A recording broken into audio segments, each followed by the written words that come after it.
Hello, hello, hello. Welcome to another episode of the GSMC Wrestling Laureate Podcast, brought to you by obviously the GSMC network.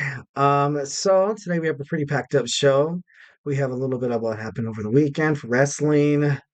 We also have a little bit of SmackDown review. Also, what to look forward to in terms of Monday Night Raw, specific storylines or certain things that happen that like shocked the WWE universe. I have a few, just a, little teaser. And also, we have news about Brock Lesnar being reinstated by the WWE. And we're gonna cap it all off with just this Red Array Ripley article by, and then I guess Trish Stratus, WWE legend, obviously, Divas. She basically said that Rhea should lose her championship this WrestleMania you know, to the man, Becky Lynch. So, we have some pretty exciting stuff to go over too. Obviously, this is your wrestling hub to find out all the know-how and to listen to this guy right here. And I don't know, as always, I'm happy that you guys are tuning in, and I love you. Just a reminder to all you guys to go ahead and Superman punch that like and subscribe button so you can, tipping and donations always help our podcast, ladies and gentlemen.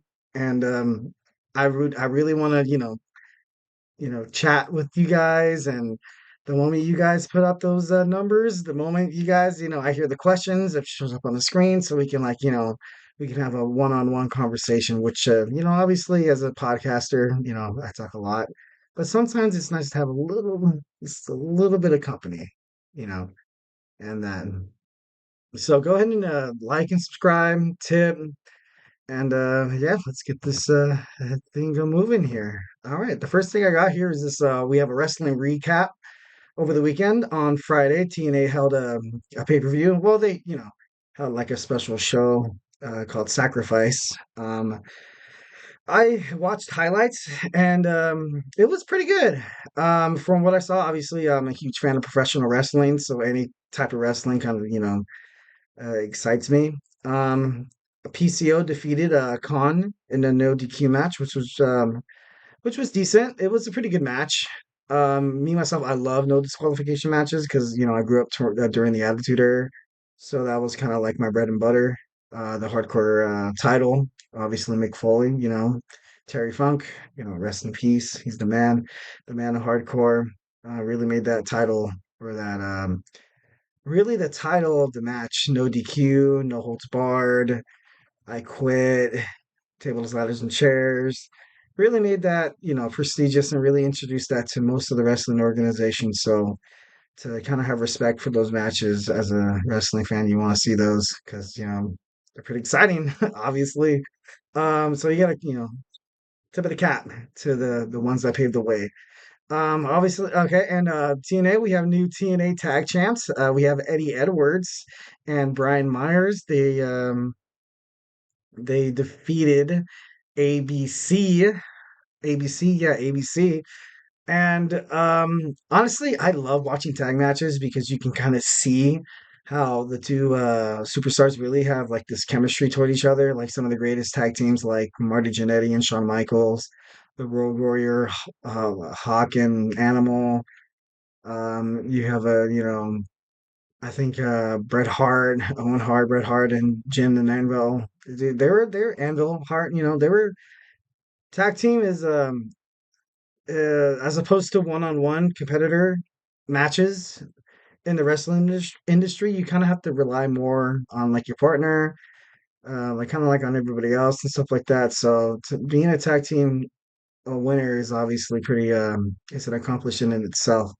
Nick Namish defeated Steve Mackins, and the Rascals defeated Speedball Mountain, which was, I actually did watch highlights of that match, and I had the Radicals. It was pretty radical to watch the Radicals. So no, it was as a growing fan of TNA, because I used to watch TNA a lot back when they had Sting.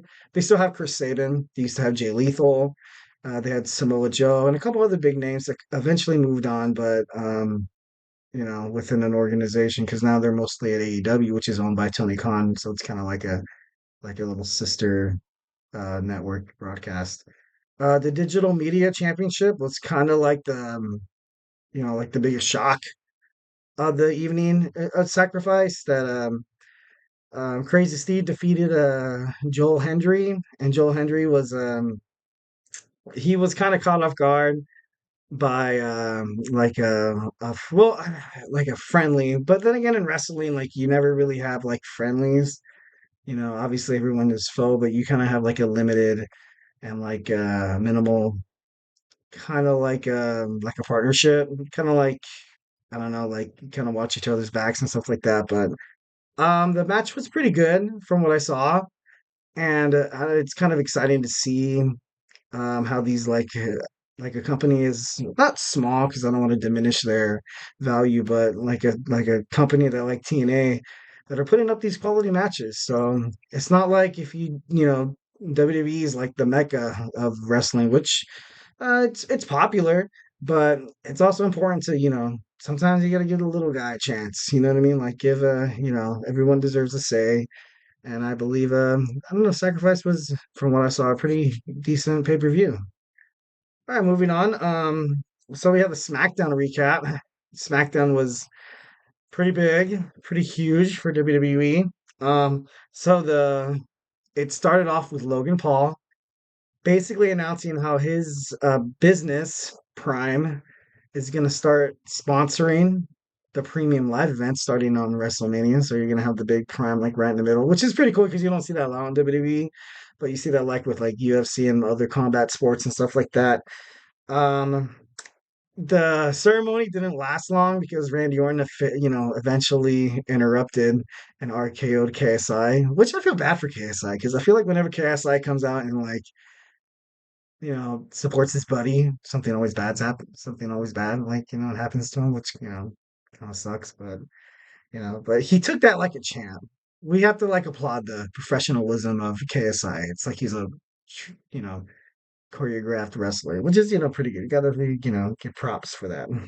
Um, and the next was the Randy Orton, Kevin Owens tag team against Grayson Waller and Austin Theory, which was pretty good. It was a pretty good match. And then, we all saw what was coming when Randy Orton won. And then Logan Paul, we hit him from the behind and he had his, brass knuckles, which is kind of like his signature thing right now, is he has that brass knuckles. But so he was intercepted by Randy. Randy grabbed the brass knuckles, put it on his hand, and going to strike Logan Paul. Paul ducked, ran out of the ring, and he almost hit Kevin Owens, which was, Kevin. They fist bumped at the end, but you can see the kind of, the discerning look that they gave each other, like, well, did you want to hit me, man? Like, what's going on here? But like I said in the previous podcast, that I believe that they're kind of heading toward a triple threat match for the United States Championship on Mania, which you have Logan Paul against the Viper, Randy Orton, against the fight, Kevin Owens, which I think the triple threat match would be pretty electric if you ask me. I don't know, I would really like to see that myself. The next one we have was the Karrion Cross fighting Bobby Lashley. This rivalry between the Final Testament and Lashley and the Street Profits is heating up pretty good. It's going to be a huge steeple for a match like in Mania. What I want to know, and kind of what I think the viewers really would like to see, is a match like a stipulations. A stipulations match would be freaking fantastic. No holds barred. I don't know how they would incorporate a ladder match in that, so I think that'd be, pretty dire. But perhaps Hell in a Cell is asking too much. But I'm selfish wrestling fan, so imagine a Hell in a Cell match. Oh my God, that would be pretty awesome. That would be awesome. But um, I don't think we're gonna get it. I think we're gonna get a traditional six-man tag team match, which is cool. I don't. I like tag team matches. A lot of people like focus on like the World's Heavyweight Championship, the WWE Championship, Intercontinental, United States. I'm a I like tag teams. I think I don't know, it's pretty cool to see the all the fundamentals that go inside a tag team match. So I feel that's coming. I feel that triple threat match coming. But what I want coming is the 3-on-3. I want to see Randy Owens and Paul. But what I would like to see more is the Final Testament against the Street Profits and Bobby Lashley in like a steel cage match or something. I don't know, but that's just the attitude era in me. Sorry. All right. Next, we're moving on to so Bailey cut a promo. She was interviewed by Kayla Braxton, and you could tell in Bailey's voice that that she lost damage control. Like she constructed this whole thing together. And even Kayla during the interview, she told Bailey, like, hey, some people claim that you have this coming. You did some pretty crappy stuff to other superstars, during your whole run of, damage control. You're burning bridges. You're burning bridges. And when you burn bridges, that's not good, even in personal life. But, focusing on wrestling. Um, I honestly think that Bailey is heading toward kind of like a babyface, which would be good if she beats Io Sky. I think that that would make a lot more sense than her losing. Just because Bailey, like, she's been with the company for a long time and she accepted this heel role. I want to say like around this pandemic where she was yelling at Michael Cole and calling everybody like stupid idiots and stuff like that. But I think she paid her dues, and I think it's time to see what she would do in a, kind of babyface kind of sector. So I think she should win, or I want her to win. Am I rooting for Bailey? Oh no, God, no, no. I'm a Bailey buddy. I'm on. No, no, I'm just kidding. Um, so that should be interesting to see that, fold out. All right. Next is Cody Rhodes and Seth Rollins have accepted the challenge proposed by Roman Reigns and The Rock. So, just a little bit of review. Um, so The Rock told Cody Rhodes and Seth Rollins that on night one of WrestleMania, Saturday, April 9th, the main event will feature a tag team match between The Rock and Roman Reigns versus the American Nightmare and the Architect, the Visionary, Seth Rollins. And the stakes are pretty high for Cody, but the match was accepted by Seth, and but I don't know. I think they're kind of like last podcast. I kind of proposed Seth turning kind of heel on Cody, but the way they're making it seem like it seems like there's a lot of bad blood between the two. So it'd be cool to see like a genuine tag team match where they're both trying to like help each other and stuff like that. That'd be pretty cool. But you never know. You never know what WWE writing wants to do. Um, we'll never see this coming. Um, if Cody wins, you have to. I think it's beneficial on the two forefronts that if win or lose, it's going to be a pretty darn entertaining main event, WrestleMania Night 2. Because if Cody wins, then you have a one-on-one match between him and Roman Reigns. That's pretty important. Um, Last time they fought at Mania, obviously Roman couldn't have won without the Bloodline, so that would be interesting to see how that kind of all works out. But if Cody loses and it's a Bloodline rules match, then it'd be kind of interesting to see how it all works out. I can just see like absolute bedlam. I can just see chaos. Like I can see the Bloodline coming out, and then I can see like Seth Rollins coming out, Jey Uso, and just like a giant. Just it's kind of like a wrestling war, which would be pretty. Honestly, I would like to see that. But we'll see how that all works out. So, all right, just make sure you stay tuned. Our next segment is going to be about Monday Night Raw. Let's see what's in store for us on Monday Night Raw. All right. I feel like I'm losing my mind. Is everybody in the world blind? Please, Lord, give me a sign. a sign. I feel like I'm losing my mind. Is everybody in the world blind? Please, Lord, give me a sign, a sign. I wanna be the greatest. Everybody on the fake shit. I look around and feel like everybody is the fakest. I make this every day and I'm impatient, hoping one day I blow up from the basement. Statement, the top is so vacant. I don't hear shit that I think is amazing. Waiting for my day when I'm playing sold out shows for 1,000 faces. Hey, give me that crown, get in my way and to be put down. It ain't your place, all this my town. If I want that shit, then I'll get it right now. I'm losing it, the noose it fits, some losing shit, a stupid myth. You choose to live or choose to dip, you choose to fight or lose your grip and lose a gift.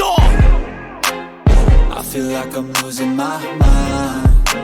Is everybody in the world blind?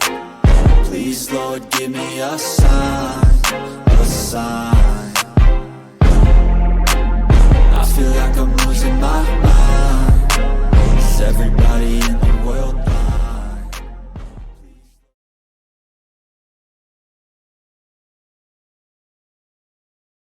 All right, we're back. Just to kind of touch base, we recently just previewed what happened during the wrestling weekend recap with TNA as well as what happened on SmackDown.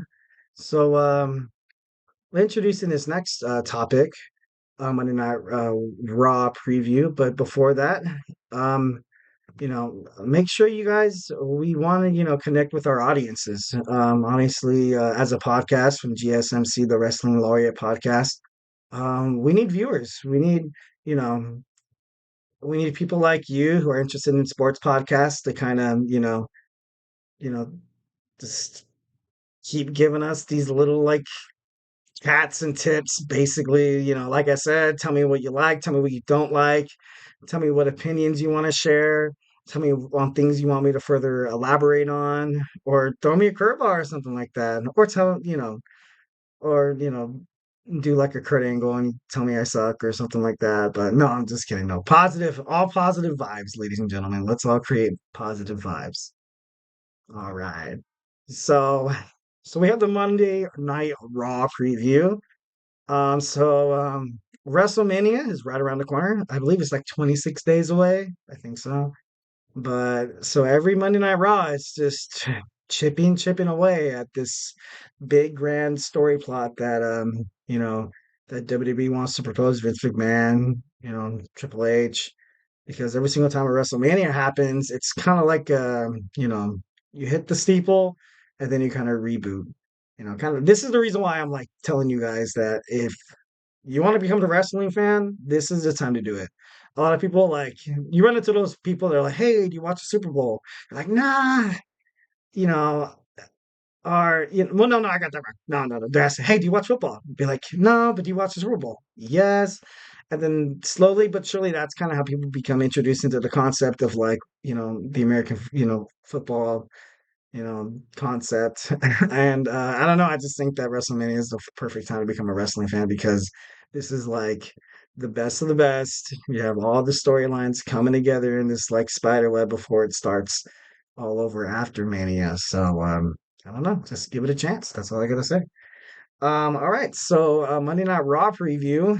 Um, so things between Drew McIntyre and Seth Rollins are heating up.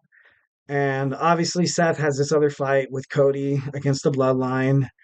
But I think Seth should, make sure he doesn't lose his focus on Drew McIntyre. Drew McIntyre, he has lost to Seth multiple occasions, but he, um, when it comes to what is the old saying? You learn a lot from your losses as opposed to like your wins or something like that. But every single time you lose, you gain a little bit of knowledge. And Drew McIntyre, he's no one to be, disregarded. You know what I mean? Like right now, Seth is dealing with stuff. I think Drew McIntyre is ready to hold the strap. Would I like to see him win? I don't know. I honestly don't know. Like I know him as a babyface. I honestly really like Drew McIntyre as a babyface as opposed to like a heel when he was running with like Dolph Ziggler and all them. I think he was running with Seth when they were doing the whole visionary thing, and you know when they were fighting Rey Mysterio and his son. But no, that's neither here nor there. So, but let's focus on. Um, I think Drew McIntyre, he has held the championship pretty well.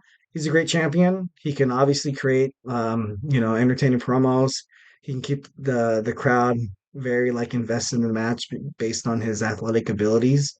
But right now, Seth, he's been on this tear as the World Heavyweight Championship ever since the title was introduced, thanks to Roman Reigns dominating and strangleholding the WWE Universal and WWE Championship. But I don't know, it should be interesting to see. But right now, Seth is kind of, Seth is a champion. He's a fighting champion. You can't really discredit him when it comes to that kind of stuff. Like Seth, he shows up to Monday Night Raw, SmackDown. He's obviously really, really, really invested in the company, and that's something that um, it's kind of hard to see. I'm trying to think of why they wouldn't keep the strap on Seth Rollins, but I don't know. I think just to kind of switch it up, they would give McIntyre a chance. Like I told you, usually it's like a wrestling rule of thumb that one champion is a heel and one champion is the babyface. And if Cody Rhodes wins, he's the babyface, and you know if Drew McIntyre wins, he could be possibly be the heel. So, that should be pretty interesting. Um, so right now, Becky Lynch and Liv Morgan and Nia Jax are all kind of like in this like entanglement about like who's the better wrestler, who's more fit to fight Rhea Ripley for the women's championship, which is all gravy and stuff like that. But Nia Jax had her chance. Liv Morgan in the past have kind of, against superstars like Bianca Belair, Ronda Rousey, Shayna Baszler. I don't know. I just don't like when I see her and she beats those people. It just seems so surreal. And as a wrestling fan, you're like, oh, that might be too scripted for my taste, but I'll accept it. But so I don't really, I like Liv Morgan. It's not like I'm hating on the girl. I think she's good.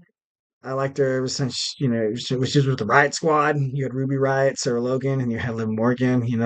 I think she's a good wrestler. But I don't know. Becky Lynch is just, I don't know. She's so much above these other wrestlers right now. Like, you have your tiers of women's wrestlers that start with Bianca, Charlotte Flair, Becky, and then you kind of, I want to say Nia Jax, but Nia Jax is just really, really big. Not really, really. She's big, she's strong, she's mean, she's angry. She's technically part of the bloodline, but there's no bloodline for women. That'd be pretty badass. But and Ray Ripley, right now, she's just untouchable. She's so dominant. She destroys everyone who steps in the ring with her.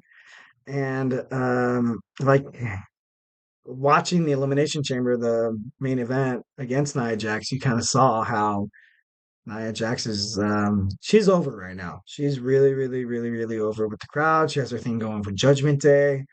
And I honestly don't see her losing the strap.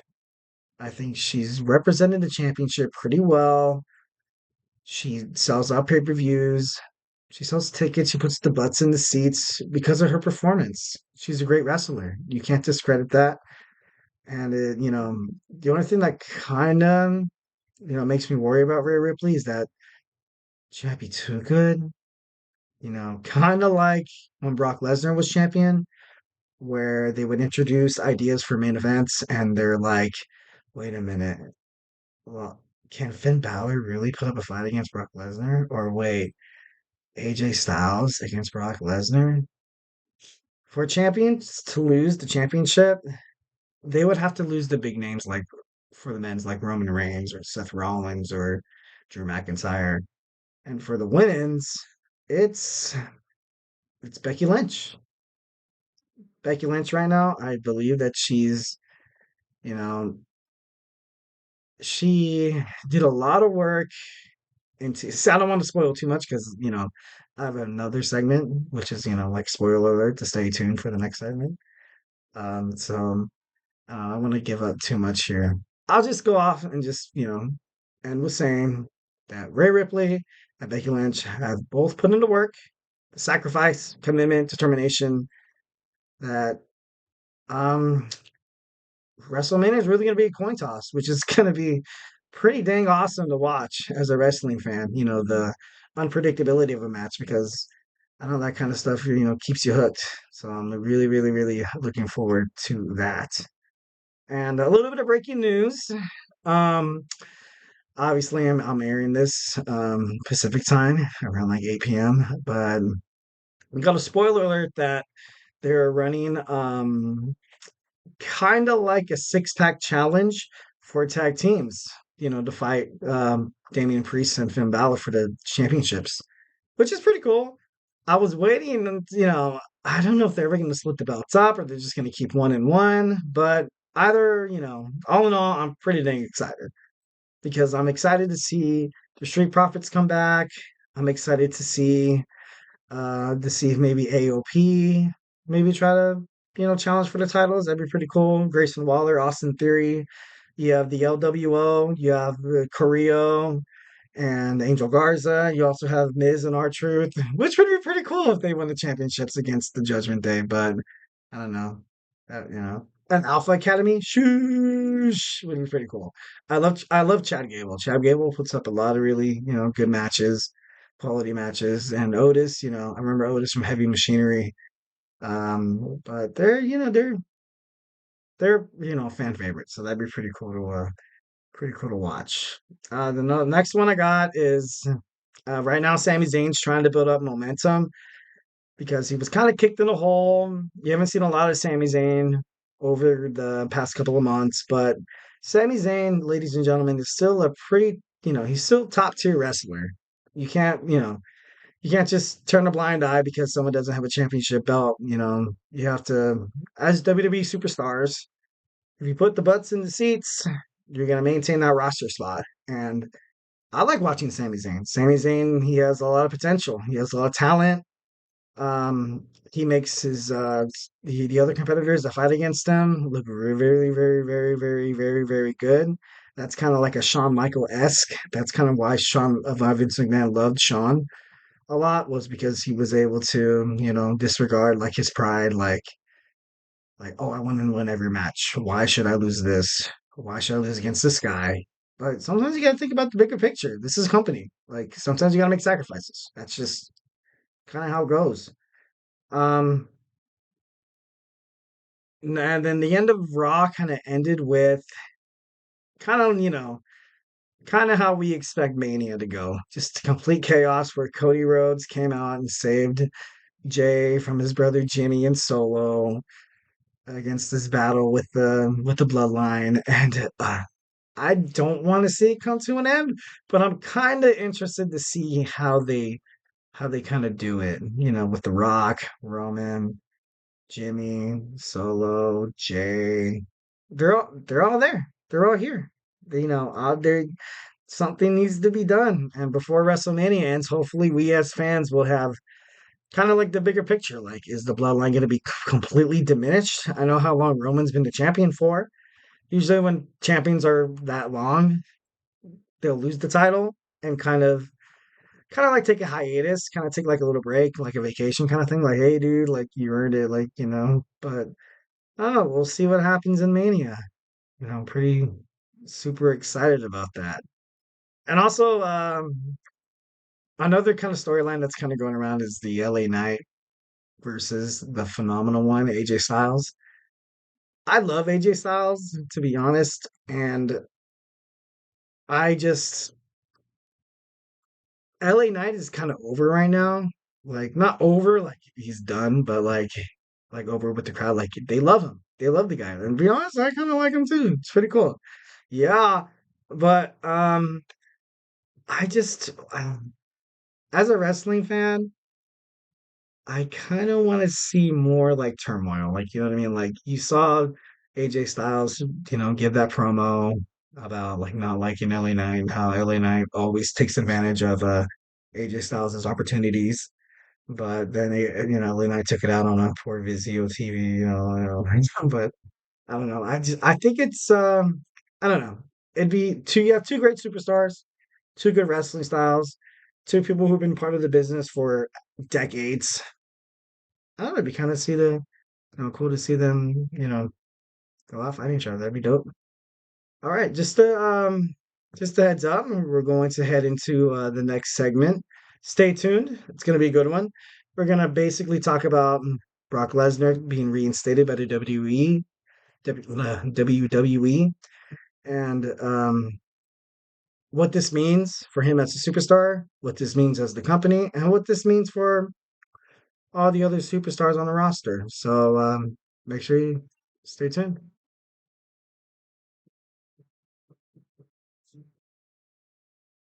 For the best and latest podcasts available anywhere, go to the podcast app on your cell phone and type in GSMC to access free content-rich podcasts on health and wellness, book reviews, sports, entertainment, relationships, social media, movies, technology, finance, and even weird news. Subscribe and download the GSMC Podcast Network's family of shows, available everywhere podcasts are found.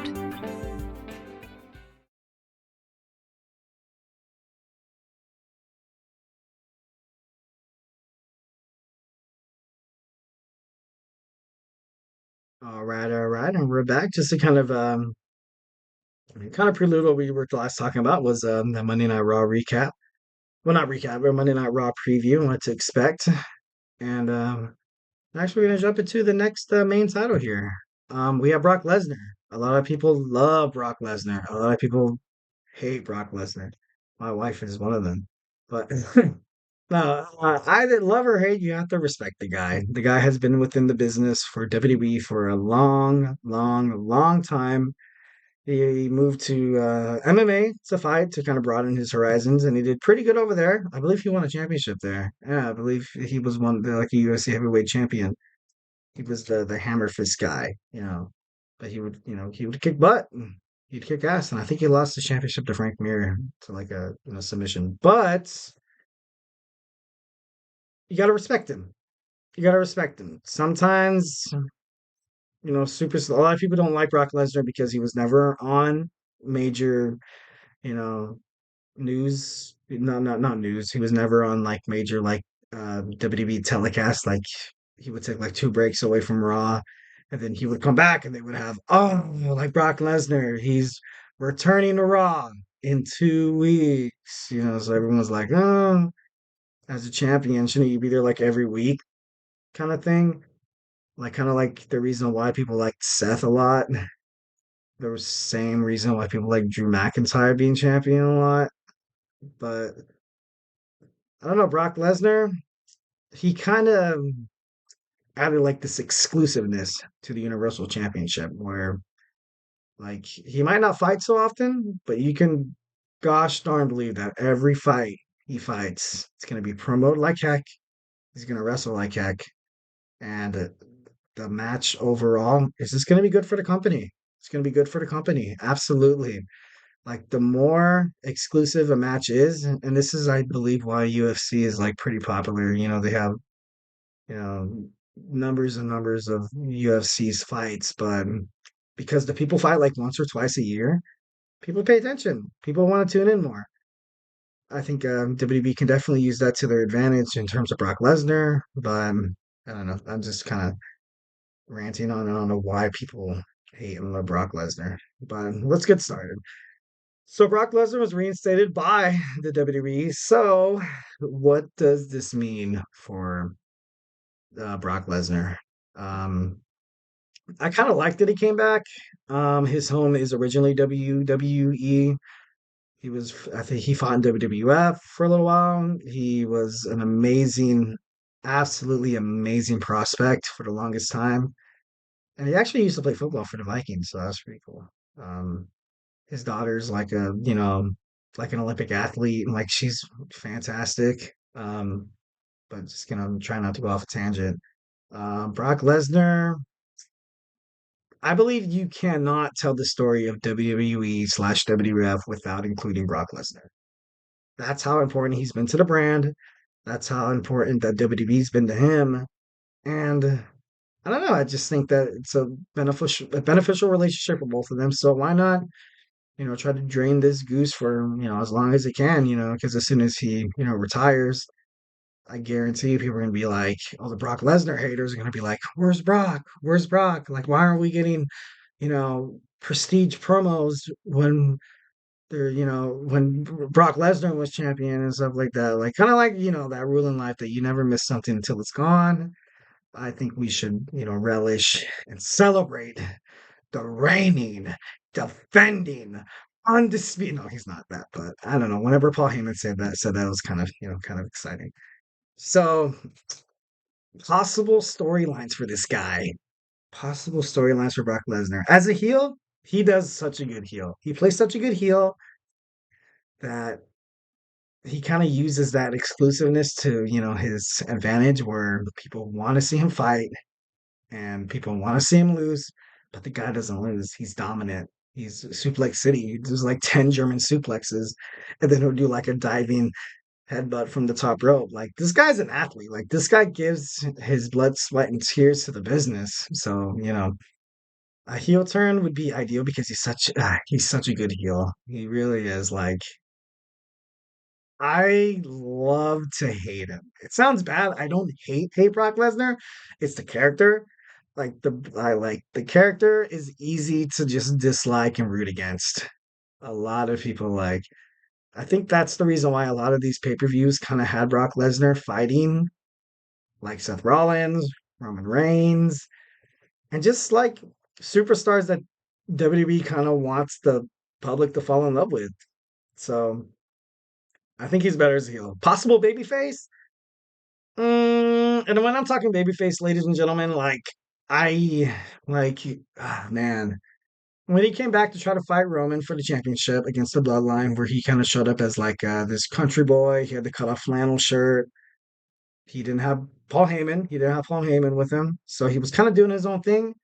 And I digged it. I think a lot of people liked it. I think a lot of people kind of want to see more of that from Brock. Just kind of let him express himself, which I feel like the company should do a lot more when it comes to WWE talents. Is just let them express themselves. Let them do let them do that what they think is good for the company. Like, look at Bray Wyatt. Like, Bray Wyatt, he had these I read a story that a lot of people did not see a lot of uniqueness in potential superstars when Bray Wyatt was coming up, but Bray Wyatt just had this thing about him, kind of like a McFoley-esque, where he had the triple personalities. You had Dude Love, Mankind, Mick Foley, and Cactus Jack, and then you had Bray Wyatt as Bray Wyatt, the Fiend, and I don't know. Sometimes you gotta let these guys just be the guys. You gotta let them kind of just let their personality out a little more, and I think that's kind of reason why a lot of people kind of like the babyface Brock. Honestly, I love the babyface Brock when he fought Roman Reigns and he brought that. I think no, it wasn't. It was an excavator. No, it was like this kind of not dump truck. What is it? It was like a tractor. It was like a tractor. He's this country boy comes up and he comes over and he flips over the ring and everybody was like, "Oh my!" I remember Michael Cole like, "Oh my god!" Such an iconic moment. And honestly, I love that Brock's coming back, and him as a babyface or his version of a babyface would be pretty interesting to see how that all works out. But hey, let's see what happens. Does this make sense to bring back Brock Lesnar? Um, I think it does. I think right now it does. Right now, I believe you have a lot more heels. You have Roman Reigns as a heel. You have Drew McIntyre kind of teetering back and forth as a heel. You kind of have Gunther, kind of this guy who he's untouchable and he knows it because he's like the best, the most like he beat the Honky Tonks man, his record. But I think this makes sense for WWE because they need a guy like Brock Lesnar. Kind of like they need a Triple H. Like they need that guy that's like really damn good who produces quality matchups just to infuriate the fans, just get their blood boiling. Just get them ready to tune into the next episode of Raw or next episode of SmackDown. So I think he definitely belongs in WWE. So all right, let's kind of run through the superstars of what makes sense. Him against Gunther. I know Gunther has been I guess the story went out that they asked Gunther his dream match and he said it was Brock Lesnar. So that could be maybe the biggest tease of it all. But them fighting would be pretty cool. Watching a wrestling match between those two would be pretty darn cool. They're both very, very, very, very like crazy physical specimens. Um, oh, it'd be like just the immovable object against the icon or whatever. But obviously they don't have that tenure yet, not yet. But um, you know, I would think that Gunther would win. To be honest, I would think that Gunther would keep the strap just for maybe a couple more showings, but then eventually like Brock would win and like they would kind of go back and forth fighting for the Intercontinental Championship because Gunther has held that for so long. He's held it forever, ever. But so I'm kind of interested in seeing how WWE will like, kind of make that Intercontinental Championship more like obtainable for other superstars. Because if you think about it, it kind of hurts. It might hurt the show a little bit because of all the mid carders, the like not the heavyweights, but not necessarily the light heavyweights or the tag team, you know, participants. The Intercontinental Championship is, it's rocked. It's prestigious. Obviously, like Pat Patterson, I believe Ric Flair's even held it a couple times. Chris Jericho, I think China held it too as well. Miz was an amazing Intercontinental Champion, which is the kind of reason why I respect the Miz is because he treated that Intercontinental Championship like it was a Universal Championship. He would come out every week and he would just show that thing off. In his mind, he was the Universal Champion. He was the AEW Champion. He was the TNA Impact Champion, all at the same time. But so for that, I think it's going. I think that's how the Intercontinental Championship should be held accountable in retrospect. But I don't know. I just feel like a match between Brock and Gunther would be pretty good for the company. But hey, that's just me. The type, tip, donate, tell me how you feel. Uh, I kind of took this in and out accountability just in case, like Drew McIntyre won the World Heavyweight Championship. If he would fight Brock, we've kind of seen this all before. Um, what I mean is that Brock Lesnar, I don't know. I just feel like him and Drew McIntyre they've kind of had that like little show themselves. They fought a couple of times, and actually, I think he was when McIntyre beat him during all the COVID stuff where it was an empty arena, and I think that was when the one night, two night WrestleMania was actually introduced was during COVID because a certain amount of superstars were allowed at the facility once every taping or showing or something like that. But I don't know. It'd be interesting to see how if Drew McIntyre wins, how that would all work out again. But I don't know. I think a better storyline would be Brock Lesnar fighting Seth Rollins again. Seth Rollins beat Lesnar at Mania, and that was pretty huge for Seth's career. I really liked that one. That match was pretty electric, and I think Brock and Seth kind of fighting each other. They put on good matches, so all in all, that's pretty good for the company. But like I said, we've kind of seen this, show before. Um, Seth Rollins as it feels like every single time Brock Lesnar finds himself in a bout with a wrestler, he's automatically like the Goliath, and the person who he's against is like David. You know what I mean? Like he's always the big guy. He's obviously he's huge as a specimen, and he's intimidating. He's a fighting. He's just unstoppable. He's unstoppable. When he put the belt on Brock, a lot of people will like realize that okay, somebody really, really bad has to fight this guy, and which makes for good pay-per-views. All right, next I'm moving on. So I kind of had this in there, like the whole McIntyre thing. But what if Damian Priest cashes in his money in the bank and wins the World Heavyweight Championship or the Universal Championship? And then Brock Lesnar comes out, and then he has that look on his face like, oh crap, what did I just do? That would be pretty interesting, but Damian Priest, I think they're kind of hinting toward him cashing in on Gunther, which would be, I don't think anyone's ever cashed in on the Intercontinental Champion before, which would be pretty groundbreaking. Honestly, I think Damian Priest, not that I'm discrediting his abilities or not that I'm saying that he won't be able to represent the company via WWE champion or world's heavyweights, but I just think he'd be better as Intercontinental. Right now, he's not at that steeple. He's not there yet. Um, I, or maybe they could use this as a way to kind of perpetuate his career and kind of lift it off. But I don't know. Right now, you have Roman Reigns against The Rock. You have Seth and McIntyre. You have Cody basically against everyone.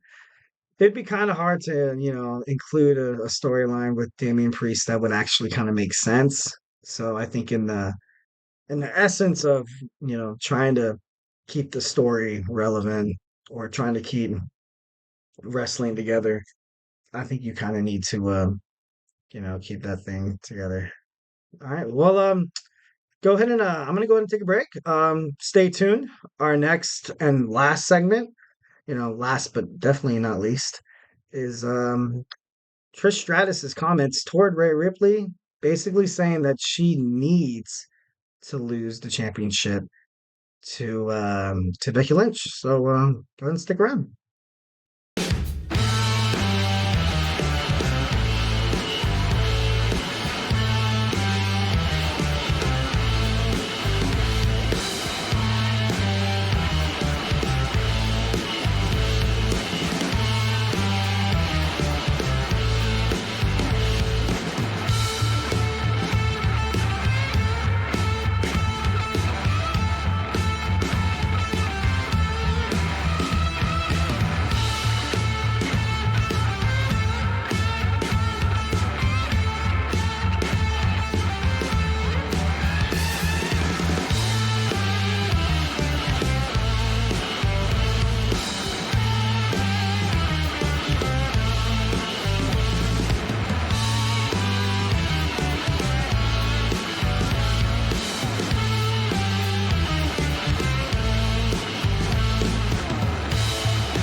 All right, all right, all right. And we're back with the Wrestling Laureate, the GSMC Wrestling Laureate Podcast.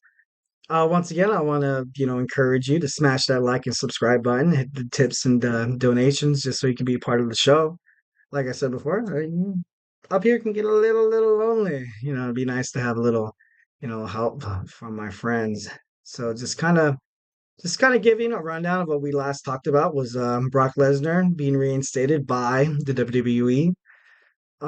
So just not to hit on this because we got to hit on the next segment, but what I want to reiterate is that Brock Lesnar's a champion. He sells seats. He has a market within itself. Obviously, like he has people from the WWE, he has people from MMA, from UFC. This guy's basically like a walking, talking, ticket seller, essentially. And kind of what I wanted to, last, end up is I think the most sense of him coming back is to fight Cody again. So Cody would have to beat Roman Reigns and able to to fight Brock because I know they had their little trilogy that eventually ended in SummerSlam, but they produced some pretty darn good matchups. So hey, don't be afraid or don't be too shocked. Don't be too shocked if you see this happen again. So I don't know. I think it'd be pretty entertaining to see. All right, so our final story is WWE diva and prestigious Hall of Fame women's champion Trish Stratus says that Rhea Ripley needs, not that she should, or not that she's proposing some like something else is that she needs to lose against Becky Lynch, which is, like it's. I'm not hating on Rhea, but kind of like what I was talking about Brock, and I think I mentioned this early in the show. If you want to, is that sometimes a wrestler who's really, really dominant in their position, kind of like kind of like Goldberg, kind of like, you know, I want to say Triple H, but not, Triple H still produced some pretty good, darn good matches. And I'm not saying Rhea doesn't, but I'm just saying sometimes you can be too dominant to the point where, like, once when somebody fights for the championship, you're like, oh, well, they lost already, so I'm not going to watch it. Sometimes you need to hook those viewers in. And by hooking viewers in, you need to kind of create this this picture, this vision of unpredictability. The reason why people like watching matches, and to be honest, I think Trish Stratus is wrong on this one. I think that this is going to be a good match. You have two of these superstars in the prime duking it out. Two amazing women fighting. Women's wrestling has been pretty good, pretty key to WWE's success within the last couple of years. A lot of people look more in depth to champions like when Ronda Rousey joined in, when, you know, like I said, Becky Lynch, Rhea Ripley, Bianca Belair, and of course, Charlotte Flair, which, I kind of miss seeing Charlotte Flair. She's like the ultimate like heel slash baby face. A lot of people can't establish that heel slash baby face where you come in, you're cocky, because you can back your stuff up. You can talk stuff if you can back it up. Kind of like a Randy Orton. Kind of like Randy Orton's kind of the same way, where like he's not necessarily good, he's not necessarily bad. He's gonna do Randy, and whatever makes him happy, the crowd likes it, the crowd don't, no skin off Randy's bones. But so I don't know. I would see the only reason why Becky would probably beat Rhea is for Rhea to start this feud with Nia Jax, because I feel like they want to put these two superstars in the matches, but they can't do it because she has a strap. She has a strap, and Nia fighting her would mean that Nia would have to be the champion. But I think Nia's a great champion. I think she's a good superstar. But Rhea, she's done a lot. She's done a lot for the company. She obviously, like, she's been with NXT coming up, and she's been on the main roster for a pretty long time without a opportunity like this. So like the show's about respect. Credit is given when credit's owed, and it's she did it. Like, she deserves to be the face of the company. She's a well deserving champ. And a lot of people are saying the same thing about like NXT and Trish Stratus. That Becky went back down to NXT to ultimately win the championship, but she was there to kind of put over younger NXT superstars, women superstars, which is, that's pretty good as well. That's deserving. She's a deserving champ. It's crazy because you see these two superstars go at it, and both of them deserve to be champion. So it wouldn't surprise me if this is probably one of the most exciting matches during WrestleMania. I hope this one's on night two. Dang, I kind of hope this one's the main event for night two. The women, obviously, they deserve it. They've done really, really well. They performed well in the ring. They performed well within their storylines and stuff like that. So I don't know. These two superstars they're both exciting to watch, and whatever happens, I, you know I'll be there, to watch it all unfold. Um, so Becky, in turn, in terms of like fighting SmackDown and Raw superstars, she she has she's fought them all. She's, as well as putting superstars over on NXT, she's also put women superstars over on the SmackDown and Raw roster, and that can't be ignored. Like, she's I don't want to say she's like the I don't know. She's like the Shawn Michaels. She's like the Shawn Michaels of the women's division. Like back during the Monday Night War, where when the wrestling all they had was Shawn, and Shawn did a lot to put over superstars, but ultimately mostly losing most from the WCW. I think Becky Lynch is exciting to watch whenever she's on the TV screen. You can't turn your eye away. Kind of like with Rhea Ripley, that I know she has her thing going with the Judgment Day and stuff like that, with Dirty Dom, but I don't know. I just think these two superstars, you know, just fighting one on one, it's gonna be pretty good. I'm gonna be pretty excited to watch it. Um, so let's just say Becky wins the championship. Becky wins the championship. Uh, Automatically, Rhea would have a rematch clause that I feel like she would probably, she'd probably lose just to kind of keep that like I said, if they want to keep the Nia Jax storyline like more prominent.